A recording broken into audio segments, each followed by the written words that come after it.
স্বামী সৌদি প্রবাসী।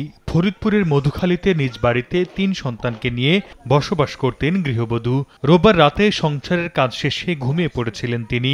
রাত 10:30টার দিকে ঘর থেকে বাইরে বের হন তিনি। এ সময় সেখানে আগে থেকে ওত পেতে থাকা ইউপি সদস্য সোহেল আহমেদ গৃহবধূর ঘরে প্রবেশ করেন। পরে ওই নারী যখন ঘরে ফিরে আসেন তখন তাকে আটকে ধর্ষণের চেষ্টা করেন সোহেল। চিৎকার শুনে প্রতিবেশীরা এগিয়ে এলে পালিয়ে যায় ইউপি সদস্য।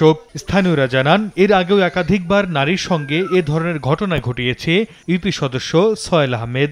এ বিষয়ে প্রশ্ন করা হলে গণমাধ্যম কর্মীদের উপর চড়াও হয় সোহেলের পরিবার। সকল অভিযোগ অস্বীকার করে তারা জানায় ষড়যন্ত্রের শিকার সোহেল। এ ঘটনায় মধুখালী থানায় সোমবার দুপুরে মামলা করেন ভুক্তভোগী। অভিযুক্তকে গ্রেফতারের অভিযান চলছে বলে জানিয়েছে পুলিশ। ঘটনার পর থেকেই আসামি সোহেল মেম্বার পলাতক আছে। আমরা তাকে গ্রেফতারের চেষ্টায় আছি। সে দ্রুতই তাকে গ্রেফতার করা হবে।